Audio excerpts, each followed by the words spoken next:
Bonjour et bienvenue dans cette édition. Comme tous les lundis, Ludovic Jean est là pour la chronique sport. Avec lui, retour sur la victoire des hockeyeurs de Brest. Il ne leur reste plus qu'une marche pour atteindre la division 1. Mais juste avant, retour sur l'actualité de ce lundi 15 avril 2013 dans le Finistère. On démarre cette édition avec cette image. Le Niouais, le chalutier costarmoricain, a accosté au port de Roscoff ce lundi. À son bord, seulement 3 des 5 membres d'équipage. En effet, depuis samedi soir, 2 marins de 25 et 27 ans sont portés disparus. Ils sont tombés à la mer au large des îles Scilly, près des côtes anglaises. Depuis, les recherches pour les retrouver sont restées vaines. La gendarmerie maritime a auditionné les membres d'équipage à leur arrivée à Roscoff. Une enquête est ouverte pour déterminer les circonstances de cet accident.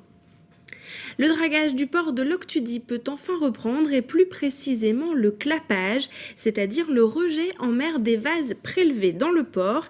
Il y a 10 jours, les pêcheurs avaient signalé la présence de pierres et de vases dans leur chalut. Le conseil général à l'origine de l'opération avait alors pris la décision de stopper les travaux. Michael Kernez, vice-président du conseil général, nous en dit plus au micro de Christophe Boucher. J'ai rencontré les pêcheurs, ils m'ont produit un certain nombre d'éléments que j'ai jugés suffisants pour demander à l'entreprise d'interrompre provisoirement les travaux. Des cailloux d'une certaine taille ont été retrouvés, ils n'avaient pas à être là, force est de constater cela. Et puis un autre problème qui est lié à de la vase compacte, un peu terreuse, qui a été aussi remontée par un chalut. C'est vrai que ça peut être gênant, même si la nature fera certainement les choses. Nous avons présenté un certain nombre de mesures correctives, notamment des grilles qui ont été installées qui permettent de retenir plus aisément et efficacement les macrodéchets. Deuxième mesure, des mesures de captage d'images, une caméra vidéo installée en permanence qui va permettre de filmer toutes les opérations de dragage. Le paysage radiophonique finistérien compte une petite nouvelle, Vogel les Mouettes. Derrière ce nom pour le moins original se cache la web radio de Douarnenez, lancée ce dimanche. Reportage de Pauline Ferco. Dans un grenier de Tréboul, entre deux cris de goéland, les 13 membres du collectif Vogel les Mouettes sont sur le pied de guerre. Ce dimanche, leur web radio voit enfin le jour.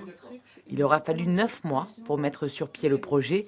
Aujourd'hui, la programmation est prometteuse. Sur Vogel les Mouettes, vous allez pouvoir trouver justement du culturel, du généraliste, de la musique. C'est un des points phares aussi de Vogel les Mouettes, c'est d'être un groupe d'intervention radio auprès de différents événements durant l'année, à Douarnenez et ailleurs également, pour pouvoir monter des plateaux sur des événements en direct, pouvoir faire des directs, des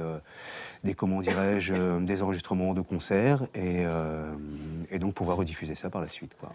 Vogel les Mouettes ne se limite pas à la bande de copains qui fait de la radio, mais se veut ouvert à toutes les formes de collaboration. Mais pas seulement des douarnenistes en fait, hein. On ne veut pas s'enfermer non plus dans une dimension purement locale. Toutes les bonnes idées sont là, sont souhaitables et des énergies différentes. Là on a une personne notamment qui est de Lorient, qui propose une rubrique plus sur le cinéma. Donc voilà, étant donné que c'est du web, après... l'ouverture est possible, quoi. Soutenue dès le début par Radio Kernez, la web radio Vogel les Mouettes, avec son ton jeune et décalé, devrait ravir les oreilles des Finistériens et des autres. Tartine, quel est ton petit morceau préféré ? Alors, il y en a plein, mais il y en a un vraiment que j'aime beaucoup, c'est un morceau de Sporto Cantes. Pour retrouver la web radio sur internet, tapez www.vogel-lesmouettes.com. 16, c'est notre chiffre du jour et c'est le nombre de circuits de randonnée proposés pendant 15 jours à l'occasion de la Rando Bretagne. Ce grand rendez-vous des randonneurs se déroule cette année pour sa 22e édition en Finistère. Le coup d'envoi a été donné samedi à Carantec. Pauline Ferco avait enfilé ses chaussures de marche. Ce samedi matin, Carantec était sous la grisaille, la pluie et le vent. Mais il en fallait plus pour décourager les randonneurs. Venus des 4 coins de l'Hexagone, ils étaient des dizaines au rendez-vous de la 22e édition de Rando Bretagne. Je ne fais pas de grands voyages, donc mes voyages, c'est avec les randonneurs souvent, 3 fois par mois, plus les week-ends, quelques week-ends, plus une semaine par-ci, une semaine par-là. Voilà. On nous dit qu'il pleut une fois par jour. Bon, après, il reste à savoir combien de temps dure la pluie. Au programme du jour, 10 km autour de l'île Calotte, une randonnée idéale à marée basse. La Rando Bretagne, c'est une manifestation qui a lieu tous les ans sur 15 jours en Bretagne et dans un département à tour de rôle. Donc c'est chacun son tour. Et donc dans le Finistère, c'est tous les 4 ans. Ça fait connaître la région aux gens, je pense que c'est important. Et on découvre aussi pas mal du patrimoine aussi, on visite des chapelles, des musées, des villages, avec à chaque fois quelqu'un de la région, enfin du pays qui nous explique un peu les coutumes. Donc c'est intéressant, c'est bien. Ouais. Rando Bretagne, c'est jusqu'au 28 avril et c'est ouvert à tous. Quant à ceux qui préfèrent marcher dans les terres, sachez que les Monts d'Arrée ou encore Huelgoat sont aussi au programme des 16 circuits proposés. Et de la randonnée à la page sport, il n'y a qu'un pas. Bonjour Ludovic. Bonjour Julie. On débute cette chronique avec le Stade brestois et c'est de plus en plus critique pour le club. Effectivement, Brest qui avait pourtant une belle occasion de se relancer face à Reims et Brest qui a une nouvelle fois déçu ses supporters et qui s'incline 2-0 au stade Francis Leblay lors de la 32e journée de Ligue 1. Alors une très mauvaise opération dans l'optique du maintien face à une équipe de Reims qui va ouvrir la marque en première période. Un but signé de l'attaquant Nicolas Fauvergue à la demi-heure de jeu. Brest qui va avoir 3 très belles occasions d'égaliser en seconde période à l'image de ce coup franc de Grougy qui passe à quelques centimètres du poteau du gardien rémois Agassa. Et c'est là toute la différence entre une équipe de Brest qui doute et une équipe de Reims à qui tout réussit, puisque quelques minutes plus tard, le coup franc de Diego finit quant à lui sa course dans les filets de Thébault. Score final donc 2-0 pour Reims et 5e défaite consécutive pour le Stade brestois. Alors autant dire que les prochains matchs deviennent cruciaux pour le Stade brestois. Effectivement, la conséquence est que Brest cède à nouveau du terrain sur les autres candidats au maintien et compte désormais 3 points de retard sur Sochaux, 17e et premier non relégable. Prochain match samedi à 17h et Brest se rendra à Marseille au Vélodrome pour y affronter l'OM.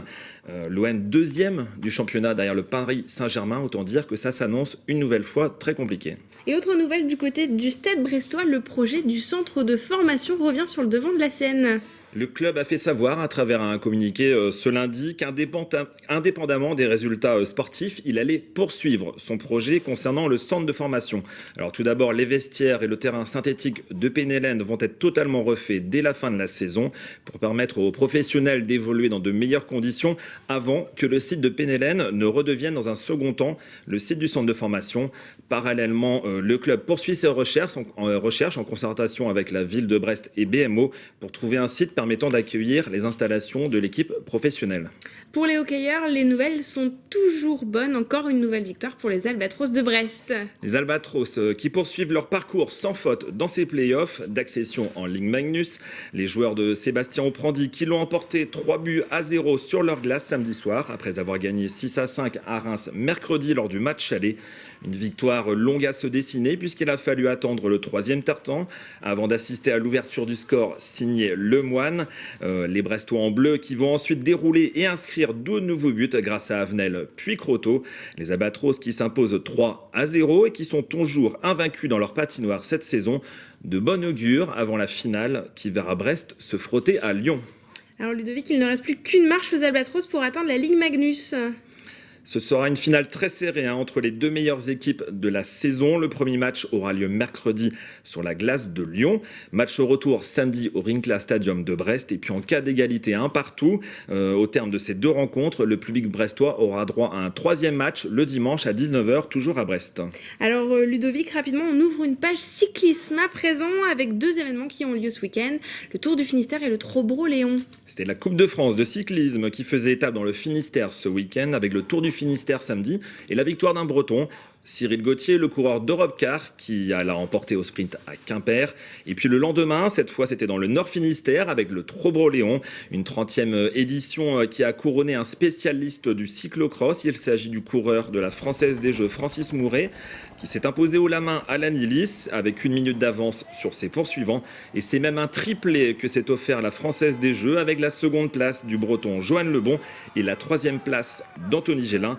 Et puis n'oubliez pas que l'on retrouvera tous ces coureurs au mois de juin pour les championnats de France de cyclisme au Pays des Abers.